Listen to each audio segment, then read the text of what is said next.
నమస్తే అండి. Visakhapatnam steel plant రక్షణ కోసం సడన్ గా కార్మిక సంఘాలన్నీ చర్చలు పెట్టుకోవడం, మీటింగ్లు పెట్టుకోవడం, 19వ తారీఖున వెళ్లి పవన్ కళ్యాణ్ గారిని కలుద్దామని చెప్పి నిర్ణయించుకోవడం నా దృష్టికి వచ్చింది. ఈ విషయంలో అంటే స్టీల్ ప్లాంట్ ప్రైవేటీకరణ విషయంలో మొట్టమొదటి నుంచి ఎవరు తత్సారం చేస్తున్నారు, ఎవరు రెస్పాన్సిబుల్ అన్న విషయం ప్రజల దగ్గరికి పెట్టాలన్న ఉద్దేశంతో నేను మీ ముందుకు వచ్చాను. డ్రెడ్జింగ్ కార్పొరేషన్ ఆఫ్ ఇండియా వాళ్ళు ప్రైవేటైజ్ చేస్తామంటే అన్ని రకాలుగా వాళ్ళు ఫెయిల్ అయిపోయిన తర్వాత వాళ్ళు ఏం చేశారంటే పవన్ కళ్యాణ్ గారి దగ్గరికి వెళ్లి వాళ్ళు ఒక రిక్వెస్ట్ చేశారు.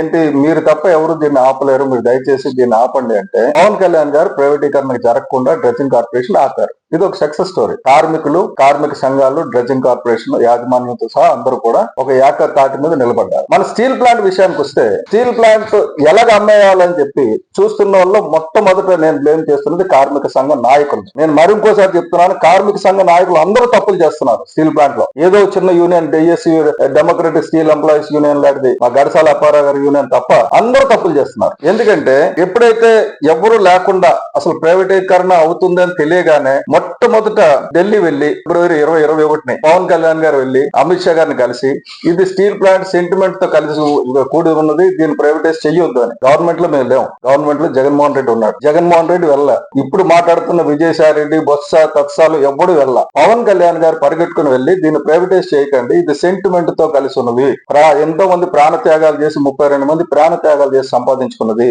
మిగతా ఇన్వెస్ట్మెంట్ లాగా డిస్ఇన్వెస్ట్మెంట్ లాగా దీన్ని ట్రీట్ చేయకండి అని రిక్వెస్ట్ చేసి వచ్చారు. ఆ రిక్వెస్ట్ చేసేటప్పటికి స్టీల్ ప్లాంట్ లో ఒక టెంట్ గాని, ఒక ఉద్యమం గాని, అంటే నిర్వాసితుల తరపున గాని, కార్మిక తరపున గాని ఎవరు మొదలు పెట్టాల. అమ్మో ఒకవేళ ప్రైవేటైజేషన్ ఆగిపోతే పవన్ కళ్యాణ్ గారికి ఎక్కడ క్రెడిట్ వచ్చేస్తుందో అని గబగబా ఆదరాగా సంఘాలన్నీ దుకాణాలు తెరిచి కూర్చున్నాయి. దుకాణాలు, నేను చాలా హార్ష్ పదాలు వాడుతున్నాను, దుకాణాలు తెరిచి కూర్చున్నాయి. కూర్చొని దొంగ ఉద్యమాలు, ఏది సరైన ఉద్యమం కాదు.